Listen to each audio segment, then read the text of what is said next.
All right, welcome everyone to the first panel session that you are attending for this year's Connecticut Affordable Housing Conference. We're so excited that you have the chance to join us today.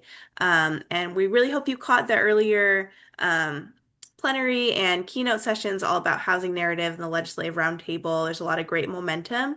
And we're really excited in this session to kind of dig down and see how this works in our own communities at the home and development level. Next slide. This session is entitled How Towns Can Get What They Want and Need from Affordable and Mixed Income Housing. We're very grateful for our sponsor, Hinkley Allen, for making sure that this session and all others are available free to the people of Connecticut and anyone else who's joining here from out of state, maybe. But we're very grateful for all of the presenters of our conference. Actually, next slide. All of the wonderful presenters are sponsors that have helped make our conference what it is. I'm going to turn the time over to David Fink to introduce himself and the session, and we'll go from there. Well, thanks, Alicia. Hello, everyone. As Alicia said, welcome to How Towns Can Get What They Want and Need from Mixed Income and Affordable Housing. I'll put on my glasses. I have a few notes to look at. Today, we're going to take a look at a video that very much follows on the points made in today's keynote session on narrative. That stories, positive stories, are an effective way to further people's understanding of housing creation. One important caveat, though, to start. However, this video is only one tool. It contributes, as we said, to the positive, thought-provoking narrative talked about in the keynote session.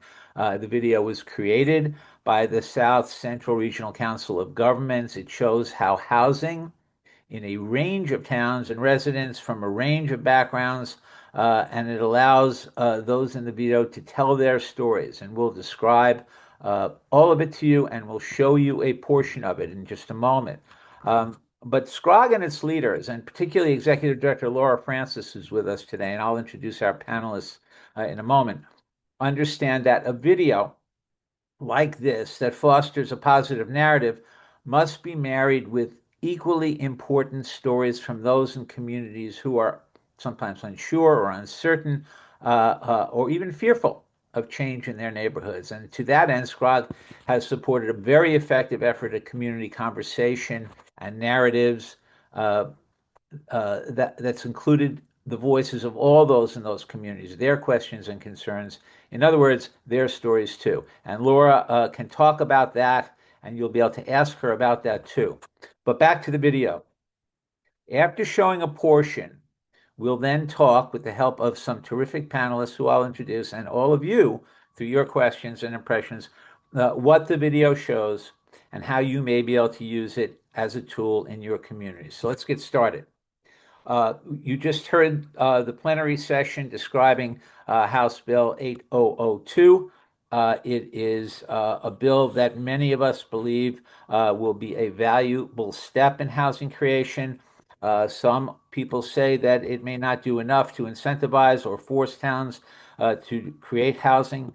But what everyone does know is that a huge impediment to new housing creation are the fears about how affordable or mixed income housing will change the town or community that they live in, and that the housing itself will be an eyesore and the residents will be bad neighbors. So the goal of this session is to show that by using this video, uh, the image of bad tenants and ugly, poorly managed buildings is a stereotype, and it can allow officials and residents in towns to see who some of those residents are, what the housing looks and feels like, and to discuss how and where and to whom to show the video in your town. We'll talk about all of that. So now let me introduce our panelists. As I said, the aforementioned Laura Francis, the Executive Director of the South Central Region Council of Governments. Laura has been a first select woman for 15 years in Durham. She has vast experience in municipal and regional government. She's a real housing advocate. We're glad to have her. We also have Dara Kovel, who is the president of Beacon Communities, which is a for-profit developer of mixed income and affordable housing. They have done amazing work in Connecticut and a number of other states. She'll describe that. And we have Chris Soto, the Assistant Director of Planning in Hamden. He's worked in several towns. He has a vast understanding of how towns work and how housing gets created and can be blocked in some towns. So, with that, let me just explain how this hour will work. We will show 5 minutes of the 20-minute video. We decided not to show all 20 minutes, but I will describe it to you after you see the 5 minute version. You will see in that an introduction. You will get an idea of how many of these units and developments that we looked at were constructed and designed. You'll see the first of 8 residents who we interview on the video. And then, like I said, afterwards, we'll talk about what's in the 20-minute version. And then we'll get around to some questions for Laura and Dara and Chris, and then we'll open it up to your questions and comments. So it ought to be a very good hour. And with that, I would ask 2 things of you, Alicia. If you could begin the video, but also put in the chat the link to the 20-minute version so people can pick up that link and have it. This is a great favor that SCROG has done. They're making this video available to all of you to show and use in your communities. But like I said, we'll talk about different ideas people have had and have already used it for, and how you might be able to use it in your community. So with that, Alicia, if you could start the video, that would be great.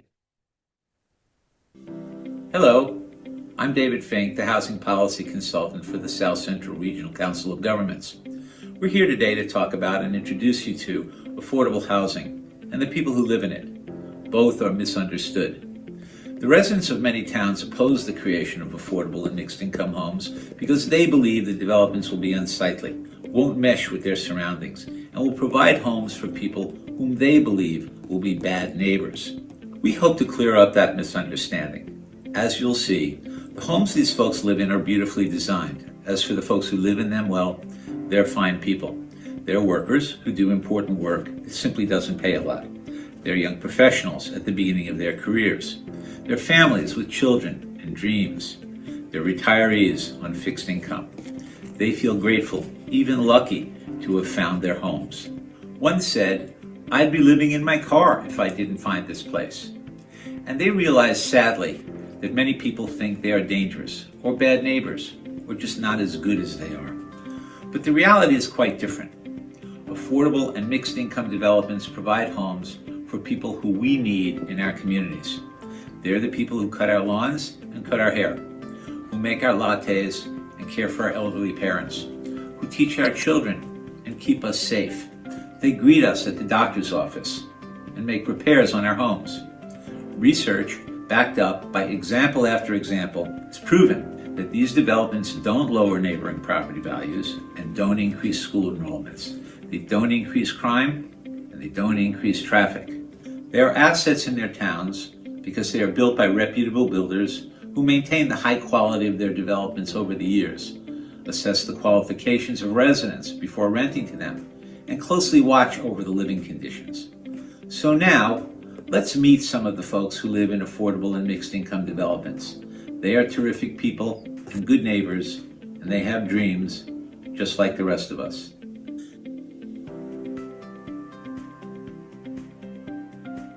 Craig, a successful residential and commercial realtor in Wallingford, lives in one of 10 nicely designed rental units that look like single-family homes.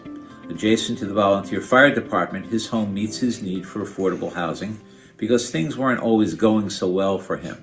A series of setbacks, including some painful surgeries, left him with limited income and few housing options. This is absolutely beautiful. As you know, the builder, he builds quality structures, as you can see here. And to come across this was actually a godsend for me, because where I was living previously, it was a 2-bedroom, but it was nothing like this. Older windows, and actually the rent was even more. A former high school track star who ran in the Milrose games at Madison Square Garden, Craig understands how personal circumstances can limit income and require affordable rentals for many people doing important work. and he rejects the stereotypes some people believe about those who need affordable housing.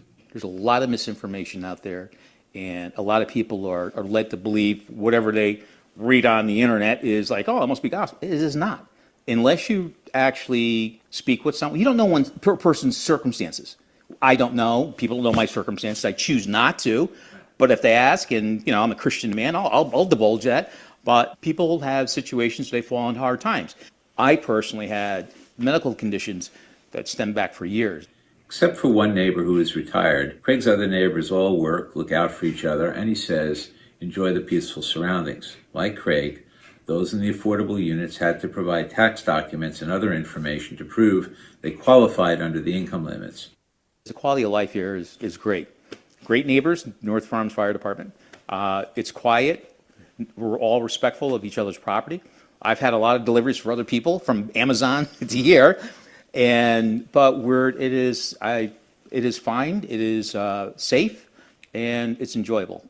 Craig believes his town and others should disregard the stereotypes that portray residents of affordable housing as dangerous or undesirable and build more affordable units for the many people in Connecticut who do important work but just don't get paid that much.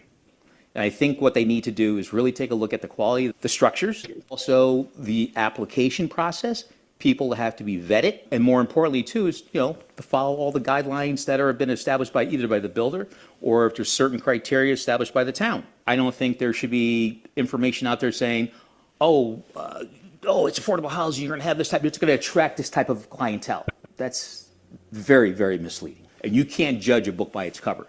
And I've had people in my profession.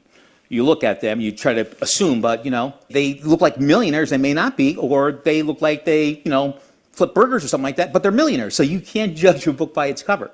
So you have to give every opportunity for someone to explain to them, hey, this is the process, this is what we're building, and they need to collaborate. They need to get a think tank together and come up with a solution.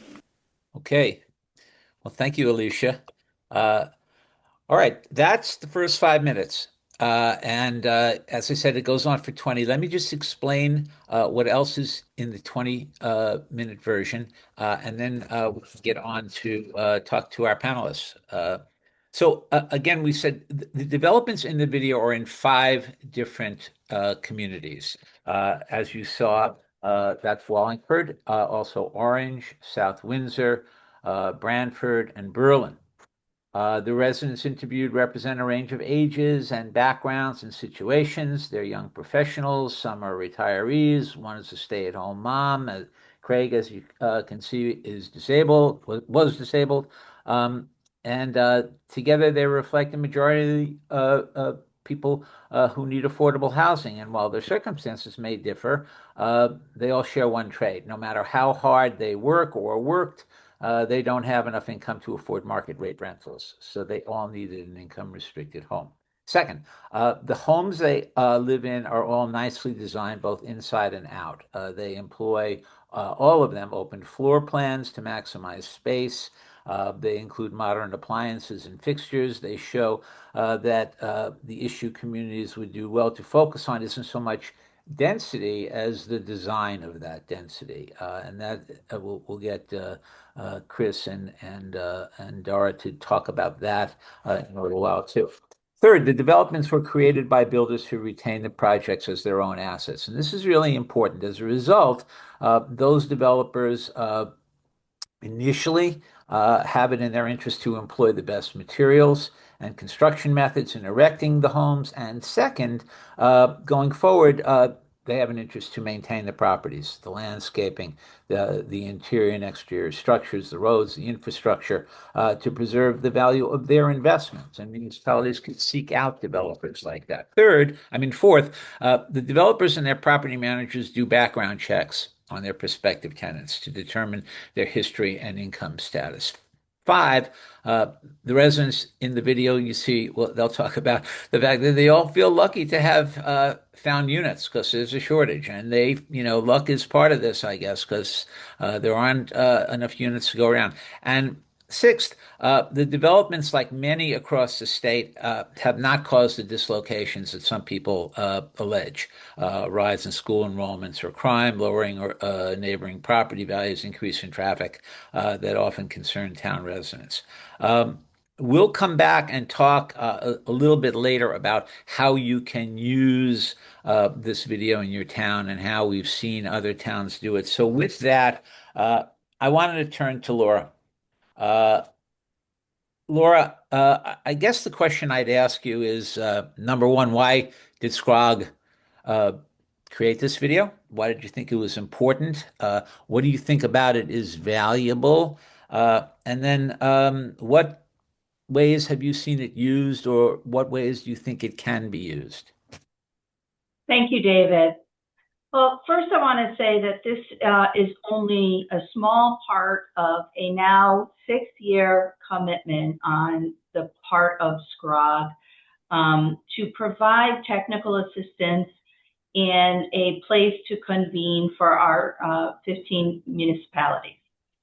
And the other things that are included in that commitment is the establishment of a working group that is very active and very well attended, completion of 2 regional plans, one that serves as the 830J plan for the region with town annexes, with a corresponding complementary study that is basically an action plan that could be taken on a regional level and on a town-by-town level.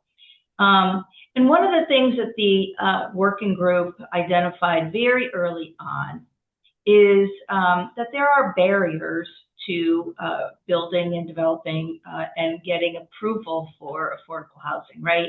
And a lot of those barriers are grounded in what was talked about earlier today, and that is the myth surrounding, what is affordable housing and what will the impact be upon your community if you approve a development that is considered affordable housing. And so one of the ways that we look to kind of bust those myths and break down those barriers was to provide technical assistance on a number of different fronts. And that could be, well, we're water and septic, we can't build it. Well, we showed our members where communities did build it with those restrictions. They're going to be unsightly. So we took our members on a tour, and we have another video of that tour where we went town by town and actually were standing right in front of these beautiful developments that no one would know was a mixed income development. And the last thing that we did before we David retired out, because David was one of our consultants that we used, is this video that actually puts a face to the people that live there. And why I think it's so important is because there's nothing more powerful than visual representations, right?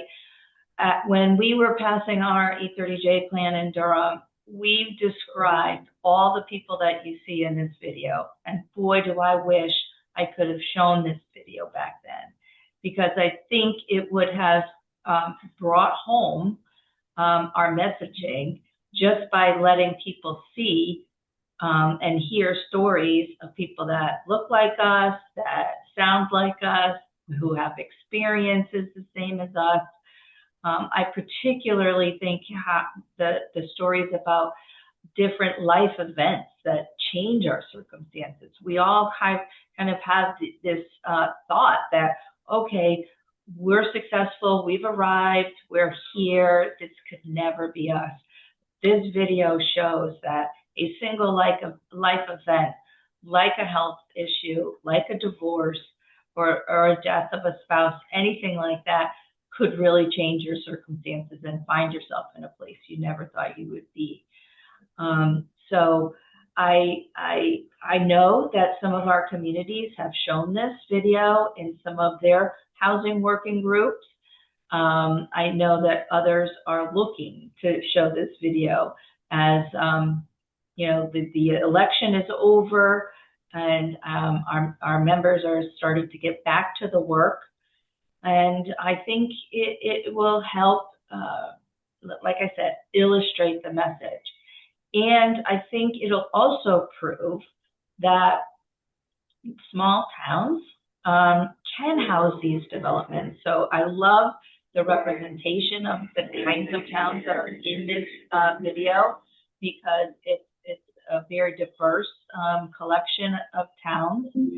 And I will say that it's not impossible, right? We just had a quite, I will call it an active election season in Woodbridge, Connecticut, where the incumbent, when he ran the first time, was very, very clear to the constituents in his campaign that it was his desire and his plan to seek out more housing development, particularly affordable housing in his community.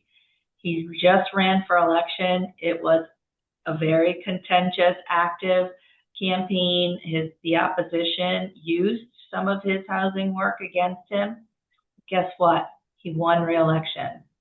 So messaging is important, and we're hoping that this tool will help with that messaging. Thanks, Laura.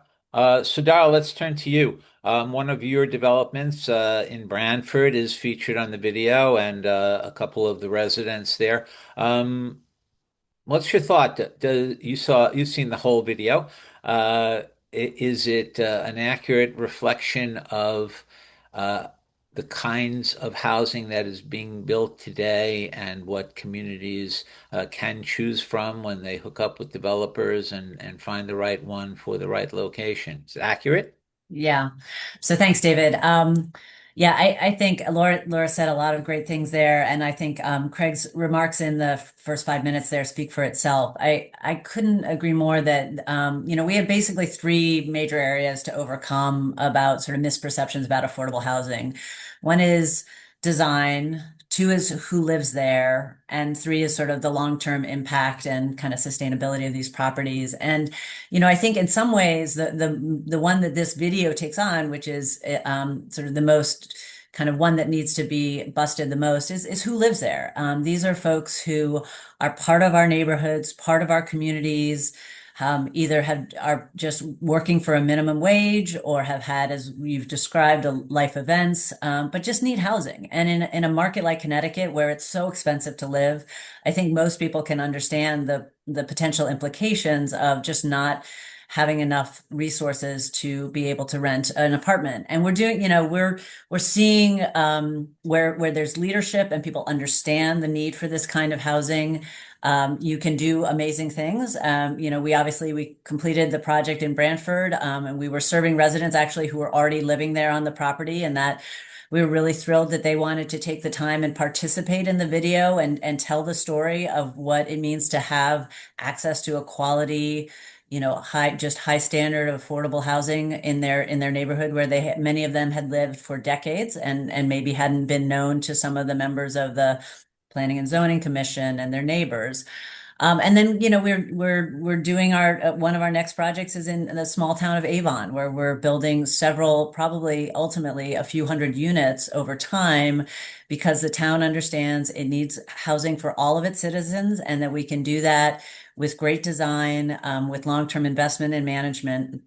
And I think this video just does a really lovely job of painting a picture, both of the people who live in affordable housing and mixed income housing, as well as sort of what that can look like in various towns. And it comes in all different shapes and sizes. We have a large mill building up in Windsor Locks called Montgomery Mill that serves people who are Uber drivers and baristas and, just people who have very limited income, all the way up to insurance executives and airline pilots. So, and that's a big mill building right on the river. And so it looks a little different from some of the images in this video, but the punchline of this is high quality housing, it's owned and managed by professionals, and the people who live there really need the housing and are already part of our community is a really critical message.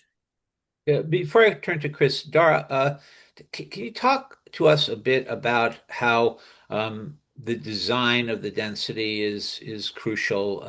Some of us remember a woman named Julie Campoli who wrote a book when she was working for the Lincoln Land Institute that really got at that question because you really have to look at it, not from thinking about units piled on top of each other. That the way density is designed is crucial. Can you explain that to us?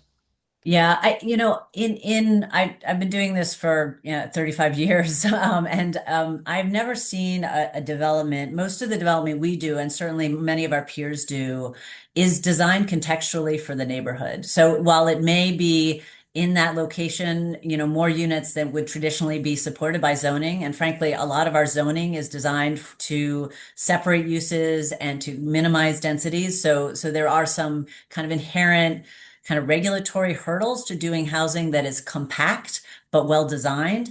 And so what we're trying to do is develop something that really is contextual within the neighborhood. And that's true of our property in Brantford, in Avon, even Montgomery Mill, which is an existing building, taking advantage of that structure and being able to deliver 160 units there. So a lot of the negotiation is with the town back and forth about how to do the right thing that will fit into the neighborhood, but also create a good size of housing unit. So as you saw from the video, there are all sorts of ways to approach that.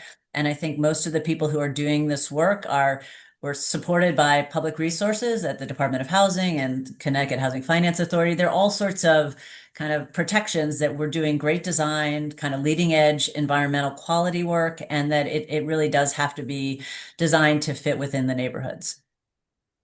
Thanks. Chris, uh, you've worked in a number of towns and you've seen a number of developments over the years. Uh, what did you think of the video in terms of the different kinds of units that are portrayed and the way they fit into their communities? To follow up on what Dara was talking about.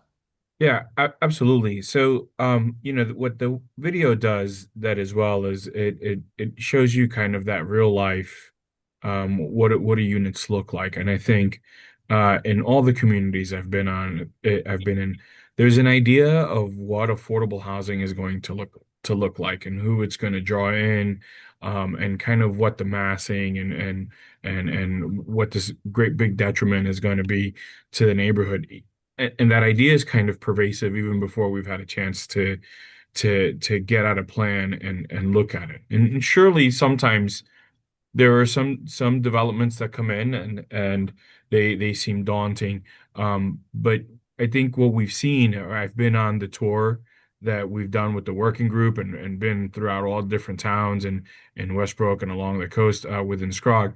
And I think what we've seen in the last recent years is that there's been a move away from kind of these very blocky type developments and seen a lot more contextual, something that looks like like like a home. It looks like a place where we want to raise kids in.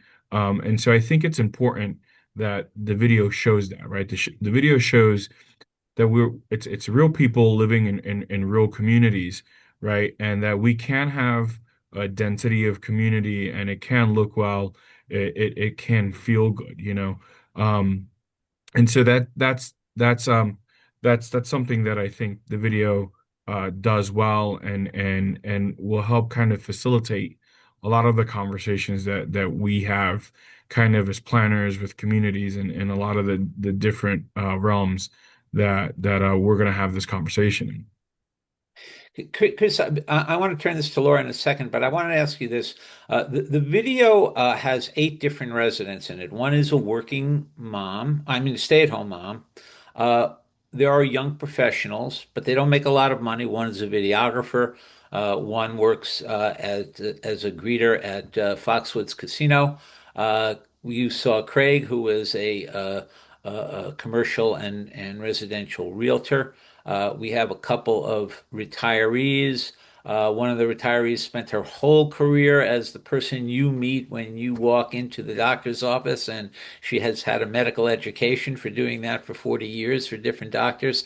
Um, do you- how hard has it been for you over the years to explain to town residents that the people who live in these units are not whatever they imagine, whether they, that they are drug dealers and gang leaders, but rather they are just people who do really important jobs in their communities, but they just don't make that much money.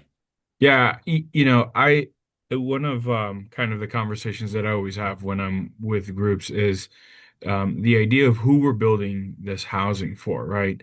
And I get frustrated sometimes when I see kind of the myopic view of who this is going for, right? And we don't take into account that sometimes it is the kid that just got out of college and is out on their own for the first time, right? It's incredibly hard as kind of just a single person nowadays to find a unit. And I think I'm fairly young, right? But I think a lot of people forget the days when folks you had to get roommates to live together, right? And there's sometimes this idea that's very pervasive in a lot of communities that affordable housing is being built for one person or for one type of people, right? Another thing that I think we need to dispel is, low income housing versus affordable housing. I tell folks, hey, that there's a language that we need to get around that uh, when we're sharing the story of affordable housing, we we need to dispel that idea, right? Affordable housing in different towns is going to look different. When we did the tour, it looked different in Old Saybrook than it did in Essex.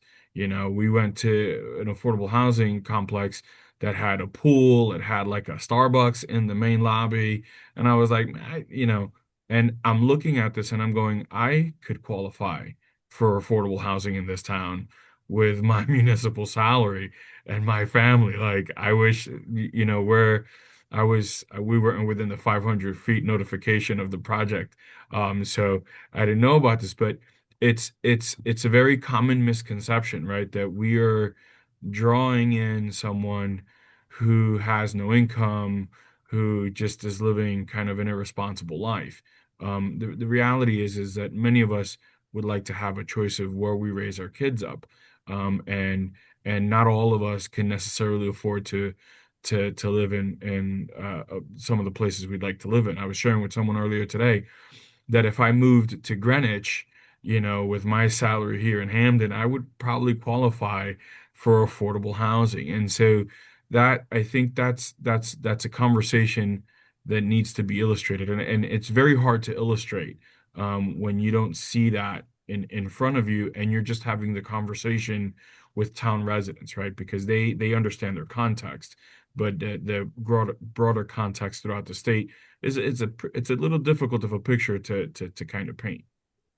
David, So, can I just jump in real quick? Because I sure. think that this is one of those things that is always a little bit of a funny mystery to me about why it's so hard for people to understand. I remember the first project I worked on out in California. I remember one of the city council members saying to me, saying in the public setting, we all start in rental housing, and most of us will also end our, lives in rental housing. So rental housing is like an essential part of the kind of spectrum and span of where we live. And most people on this call, I'm sure, you didn't get out of college or high school and buy yourself a house. You rented an apartment. And I think that those are the kinds of like personal associations that we need to bring to this conversation because these are folks who, were us once upon a time. Yeah, I think the video shows that. And Laura, that's why I wanted to ask you this, that it, to Dara's point, I mean, I once thought about how, I got out of college and I lived with a few guys until I got tired of their, used underwear and empty beer cans all over the house. And then I got shared a place with another guy. And then I met my wife and we rented a place. And then we bought a place. And then we bought a larger place. And then now we're going to retire and get back to rental housing, to Dara's point. So, Laura, there you are. You've been a first selectwoman for 15 years. You deal with 15 mayors and first selectmen in the Scrog region. You know many, many more from other regions, and you work with Cost and CCM. Uh, how important is this uh, video for mayors and first selectmen to use either in their towns to show to residents or other municipal officials or local groups, and more to the point for them to see, so that they get a better appreciation of what the housing can look like and how it can be designed and who lives in it. How important is that for them to see? Well, why it's important, it's important to the health of your community. So we spend a lot of money educating our children, right? But then we don't have a place for them to live when they get out of school. And we ask them to go to, you know, cities or places where there's, many more choices for affordable housing or dense housing. And we're forgetting that our communities are healthier when we have a very diverse ages in our population. Our young people are the ones who are going to be raising our children, that creating our future. Our We want to keep our residents that have been volunteering on boards and commissions and civic organizations. Why are we throwing away those town assets by not providing them a place to downsize when either their space needs change or their finances change? And I think if we start looking at it from that perspective, that we want to keep our kids, we're providing them with a hometown for 18 years or 21 years of their lives, and then we're kind of pushing them out in some of our communities in Connecticut. Why are we doing that when those are the people who are going to be most invested in creating a healthy community for the future? So I think this video will help our members, our leadership in our district and around the state to show that message, because like I said before, we can find parts of ourselves in almost every one of these stories. We're going to talk about how towns have and can use this video and who to show it to. But before we go there, I wanted to ask Dara and Chris to talk about the idea of towns proactively creating housing. I know uh, that over the years, as towns have found that they don't have the housing options they need, to Laura's point, to either allow people who have lived there for 30 years to continue to live there but downsize, to bring in the help and the workers that they need, etc. Towns have gotten more proactive. And I have suggested to them that there are good developers out there that they can invite to town to show them potential sites and all that. But not all towns know how to do that. So, and the ones that I talked about, and we show this on the video, the good ones, at least the ones that I think are good ones, are the ones who are not and therefore can't be seen by some towns as carpetbaggers who kind of come in and buy a piece of land and build something and sell it and get out, and that's what the towns worry about, that it's going to be built poorly and not maintained. So Darf, maybe first you can you talk about the idea that that it's worthwhile for towns to find developers who not only have some pride in their product, but have an interest in making sure that it's constructed well and is maintained well. Yeah, absolutely. I will go back again to my Avon example because I think it illustrates this very specifically. And a shout out to my friend Hiram, who's the planning director there in the town, who's online here. We actually got involved in Avon because Hiram gave us a call and let us know that there was a property available for sale right next to the historic downtown at Main Street and Old Farms Mall, right across from the town hall. And that not only did that sort of begin our work there, but then was followed by a unanimous support at the Planning Commission for a friendly 830G approval for 176 units, followed by a tax abatement agreement that allows us to serve people at much deeper levels of affordability.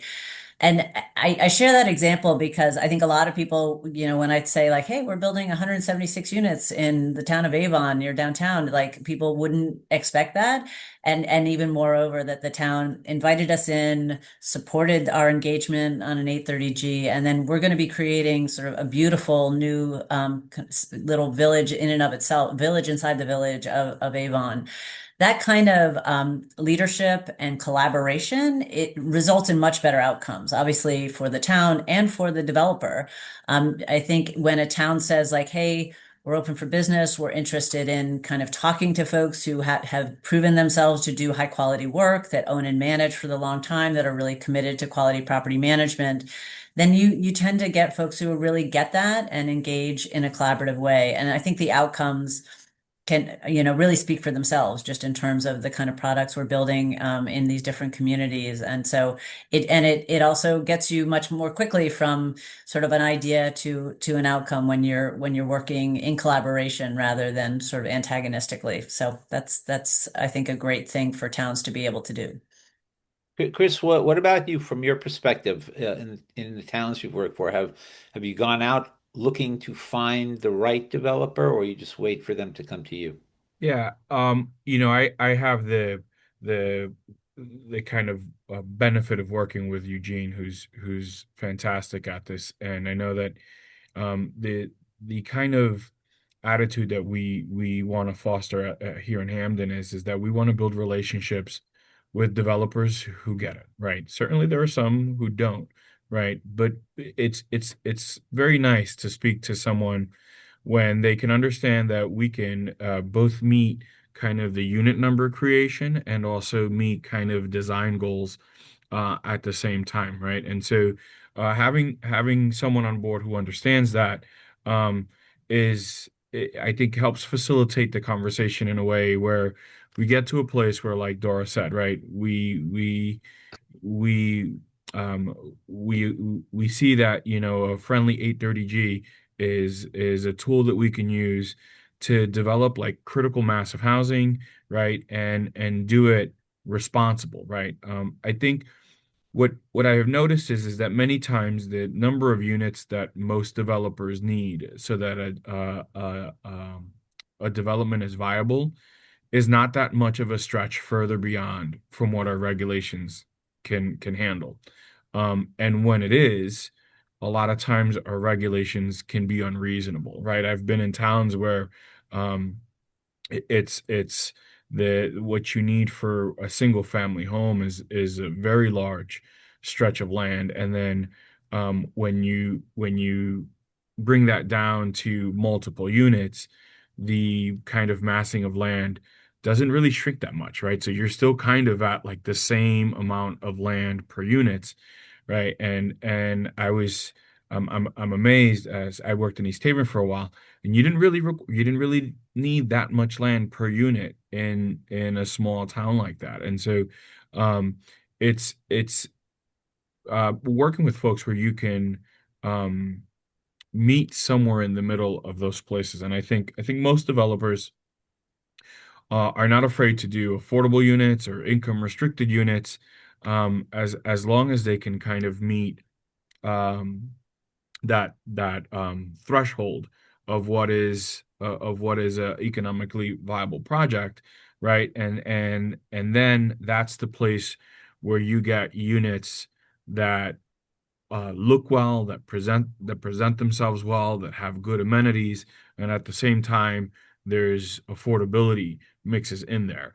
When you're not having that conversation, that's when you're getting your block building with whatever many units in there. Because hey, if I have to have so many affordable units and I can't, there's no leeway here, then I'm just going to build the cheapest thing I can build.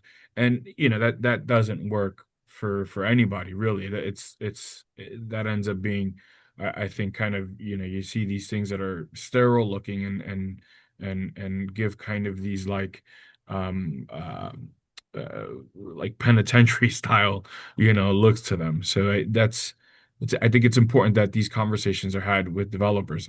Also, when we can talk about what economic packages look like in municipalities, right? Here we've leveraged a lot of the tax incentives to get some wonderful projects through, and we've recognized that getting the units in, getting quality units in, will sometimes take those tax incentives to get them through, or we'll take other economic development tools to get the project across the line. And that's a conversation that involves a lot of relationship building between developers and municipalities. Um, I'm cognizant of the time here. I have a million other questions, but I know that people watching will ask, and I have a question for Laura now. So I would ask all of you to put questions in the question and answer, and I'll take a look at that and try to pick out a few to forward on to our panelists. But Laura, in the meantime, how should towns use this video? Who should they show it to? Uh, how would you, if you were first still in Durham, how would you now, advising and talking to mayors and first selectmen, suggest to towns how they use this video? Who should they show it to? In what circumstances? Where do you think it'll be valuable? Well, internally, I think it's important for your planners, your town engineers, your board and commit your land use board and commissioners. I think it would be important for them to see this so that it'll be background context to their work and help inform their work going forward. Externally, I think it's beneficial to show if you have a housing working group in town, if you're having a community conversation, which we in the Scrod region have a consultant to help facilitate those community conversations so that we can start building a constituency for when a developer does present itself to do a project. It'll show a developer, that we already have a constituency that might come and help push a project over the finish line in the approval process. I think that senior centers, when seniors are very strong advocates on a number of different fronts in your community, right? If you have your senior influential group that is, in favor of this type of thing, that could be a powerful tool. Even your faith-based communities, those agencies, those institutions rather, see firsthand some of the challenge that their parishioners or their members have, because people often will go to those institutions for assistance or advice or some kind of resource. Those are also very powerful groups to get educated on this type of topic. So I think it's a very important tool for municipalities, both internally and externally. Uh, Dara, Chris, what do you think about these ideas? Those are great, Laura. I've shown it to the zoning commission, because very often the zoning commission is made up of five very nice people who volunteer their time, but they may not have had a range of experience with multifamily housing. Their towns may have been involved mostly in creation of single family homes. I've showed them to economic development commissions in town, who are very interested in making sure that their local employers continue to have not only customers and clients, but also workers who need, and these small employers can't afford to pay higher wages, so they need their workers to have lower housing costs. I've shown it to the Rotary Club. I've shown it to the League of Women Voters, to the Chamber of Commerce. What do you think about that? Those groups work? Where else would you show it, Chris, in your town? Yeah, so I was having this conversation with Eugene, and from a planning perspective, all those places are fantastic places to show them. But I also find that sometimes just having the conversation, um, does it move the ball well with folks, right? Because at the end of the day, where we need folks to show up or where we need to support is going to be for kind of project deliveries, right? And there are a couple places where I think that we can, specifically as planners, where this is a very useful tool, right? I know the law just changed, so we may not need to create affordable housing plans municipally anymore. But that was a great place up until a couple days ago. It looks like we may be having that conversation regionally now. But we as planners create several documents. Our POCD is a time when we have to do a lot of concerted outreach.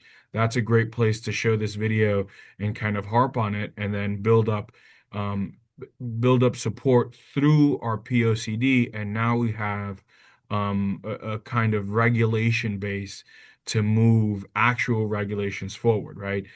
At the time when we're adopting municipal regulations, we've done some homework here, and we're looking to see what we can do to better to create a better atmosphere for the creation of more units. I think the other thing we need to get about is, you know, we want to look at the creation of more units, and where can you create them on micro scales and where can you create them on macro scales, right? And unit options, right? So some folks, what we noticed here in Connecticut through COVID was that a lot of people with money fleeing the city, right, inflated the cost of housing in Connecticut, right? The demand far exceeded the supply. It moved the cost curve up, and next thing you know, you're paying an extra $100,000 for a raised ranch a year later from when you were looking. So how do then we create kind of a diversity of units? This is a great video to show, right? Because not everybody on here is not everybody on this video is on the same economic path, right? Like some folks or clearly just need a little bit of help, and some folks need a lot of bit of help, right? So wherever we're gonna have to host a conversation, and we're that's going to lead to legislative change, which will be catalytic for creating more units, I think that's a wonderful space to host this video. I think, look, a lot of people do. A lot of people do lobbying work, right? This video is a great lobby work for our local legislatures, right? We probably won't get away with that with our planning and zoning commissions without having a meeting that violates FOI rules. But our legislators can see this video, right? They and then follow up with conversations afterwards, and follow up with real uh, transformative conversations about what we do legislatively and what we do with regulations. And so I think it's a good video to show when you're at a moment that is going to have like a catalytic change in something, and then you can say, hey, look, this is what we're looking at, right? This is kind of what we want to achieve, and now let's have a conversation about the changes that we want to do to the plan of conservation and development, to regulations, our affordable housing plans. You know, Great. yeah. Dara, thoughts? Yeah, I mean, I like it as one of the biggest challenges that we face when we're going through land use approvals as a developer is we both have to do all the education work, and then we also have to introduce the project and go through the project and design and all those things. So to the extent that this is a huge step forward in people sort of understanding some of the fundamentals about affordable housing design, the people who live there, in my dream world, it becomes sort of a kind of a curriculum. We've talked for a long time actually in Connecticut about creating curricula for planning and zoning commissioners so that people have a similar baseline about what their roles are and what the technical needs are and what you're approving and what you're not approving. I think this would be a great piece of curriculum for people just to sit on a board like that, because making those decisions are big decisions, and you're making decisions about who affect your citizenry, and the folks who live in this housing is part of your citizenry. And then sort of to Chris's point, I mean, ideally, people in Connecticut in these expensive markets where zoning is tough and it's hard to develop, we start to get a much larger collective understanding of the need for affordable housing to house all of our all of our citizens, all of our people, you know, whether they're single mom, like staying at home, trying to take care of kids, or a double salary working family who is earning minimum wage, or someone who's sort of at a more moderate income, you know, building the housing itself. These are folks who need housing in our communities. We run into them, we see them every day. And it's really important that collectively we understand that and that we get some more groundswell of understanding and support for that so that when you get to the public hearing, people really get that this is something that we all need to do just as a real moral obligation is to like make sure people have a roof over their head and a safe place to call home. I would add one thing, and Laura was great about this because she, as I said, has fostered the facilitation by SCROG of community conversations in all these communities, and we worked very hard. I'm a little biased because I helped create this video. We worked very hard to find people offer very personal stories about why they needed this housing. And it gets at the idea in these community conversations where I know it has been shown in some of the Scrog towns. People begin to see, I started off once and my first job out of college didn't pay me that much and I needed a place to live. And they see the retirees and they realize, I'm going to downsize and I'll live on my Social Security and a meager pension. And I don't want to eat cat food all week. I need to not spend all my money on rent. And it gets people thinking about, okay, at different stages of my life, I need different kinds of housing. And there are stages when I'm going to need a place that may be income restricted, but it can be part of a larger development that's mixed income where maybe 70, 80, 90% of the units are market rate and everybody can live together even though they're at different income levels or stages of their lives. So it's a very, very personal video. We put the link in the chat. It's there for you. Um, the partnership will make the viewer's guide available to all of you.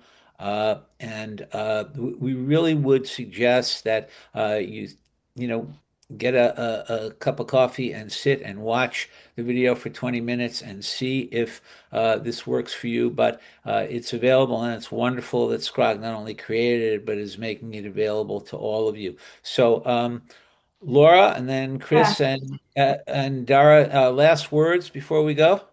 Thank you, David. I just want to say thank you for this opportunity to share this. And I want to say thank you to prior leadership of SCROG, Carl Amento. He started this program.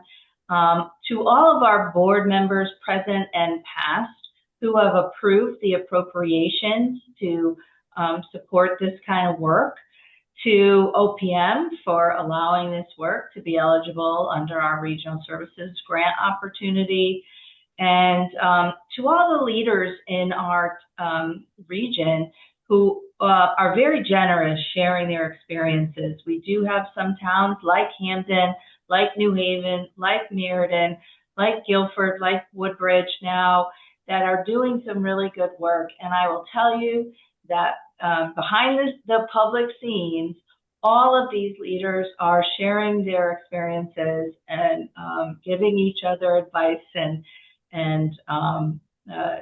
encouragement to do this work. And it's just an honor and a privilege to watch all that happen. Yeah, I'll just say thank you, David, and thanks to Scrog for putting it together. I think it does show a commitment to trying to kind of dispel the myths. And I will say that seeing over 70 people on the listening in on this panel, if you think about even if a quarter of those folks go back to their communities and are charged up about educating and learning more about who lives in affordable housing and how to do it well, I'd say this has been a great success. So thanks for the opportunity. Chris? Yeah, I'm recalling that I remembered looking at the numbers when I was in West Haven about the number of folks that are cost burdened, which means that they're spending over 30% of their income on just paying for housing. And that number, kind of right off the top of my head for both rental and home ownership was over half the homes in West Haven. Um, were cost burdened. They were spending upwards of like 30, 40, 50% of their income on housing. That number doesn't discriminate on race. It doesn't discriminate on religion. So you just end it right now? Yeah, I think so. So, Okay. Okay, everybody should be coming back in for those who are still here. I guess alrighty. we're done. All right. Yeah. Well, A video Ah. story and send it to someplace we can all share. Thank you. Yeah, that's great. Alrighty. Thank you all. Bye, Take care. guys. Still thanks, here? everyone. I'm still Yeah. here. Bye now. Bye-bye.